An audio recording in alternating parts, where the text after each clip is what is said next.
project was to grab students' attention. Like most of you guys have seen us with this balloon and you were curious, sometimes you ran down to see what was going on. So it does work. Of course, mechatronics, the fact that, that it blends mechanics, control theory, computer science, sensor and actuator technology to design the product. I mentioned this last, in fact, they asked me we're in a mechatronics program, but in my case, my school has robotics facilities, so it's not just what for all the controls you have to have on there and whatnot. So we feel that, like I teach earth science, like I said, and students, when you teach ISO lines and air masses, humidity and stuff, it just doesn't, just blah, right?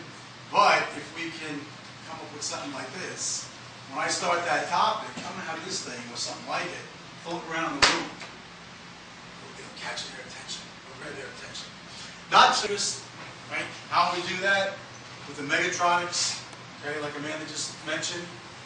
This program, in 4 short weeks, I'm really impressed with the 5 different projects that have evolved from it. Okay, even this thing that's floating around right now.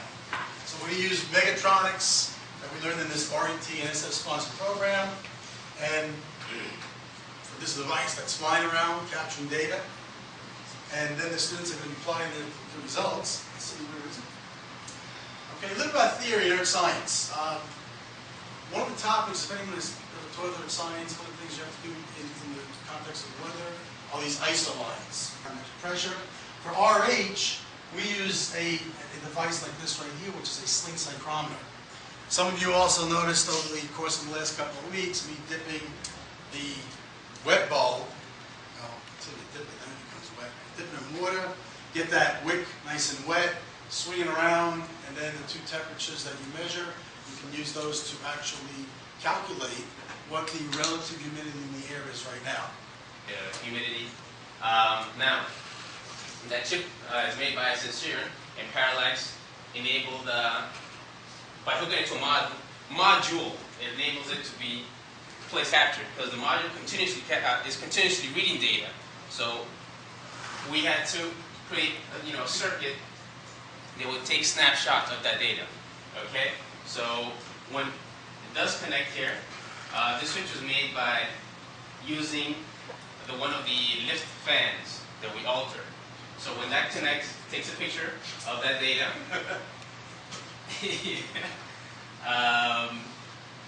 What else? LEDs, fan switch, that's pretty much the highlight there. And this push button over here that once we bring it down allows us to put the data in the computer. That's it. All right, let's run it real quick because we only have, I guess 8 minutes left. All right, so what the students would do, there'd be at least groups of 3.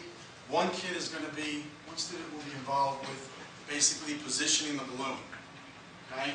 The way we're going to do it today is the easier way with the string. Okay? Some of you also noticed us with this straight from Home Depot, $29.95. Straight line laser tape that works on sound waves. Another student would hold that. The way this works, most of you saw us using this thing. It just throws out a pulse. Come on.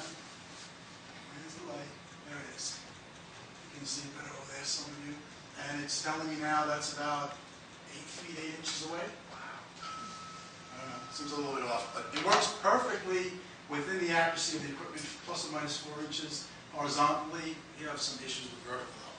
So today for our demonstration, we'll just start it off by bringing it down to ground zero. Hopefully it's going to work.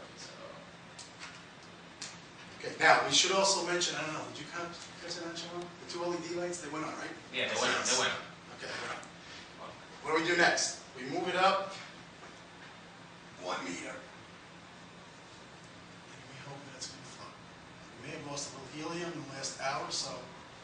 Then maybe you want to turn on the fans. Yeah, throw the fans up. Just be careful, you don't. Thank you, Professor. Because we actually tried to get it just right so that the fans would do their thing. They're actually doing it. Now you're going to throw it again. Switch again. The LEDs went on. You're going to have to trust me on that.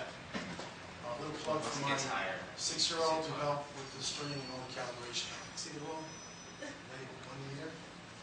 Now we'll let it go to 2 meters. I kid you not. All right. Throw the fans on.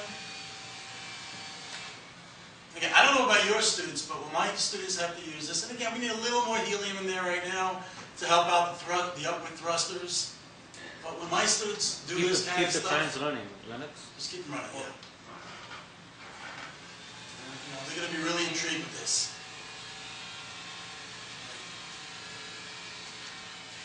It's not making contact. How many points is that for? 5? And it's at 5.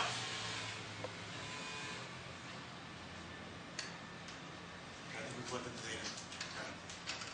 You might have said before, I forget. Now we'll bring it down.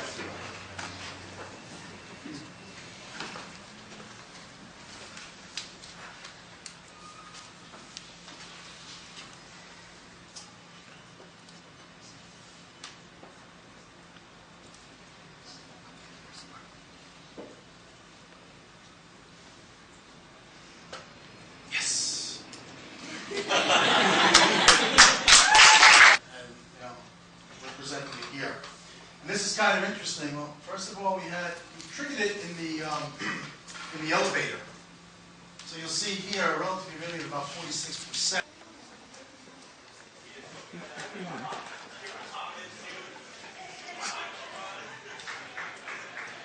IT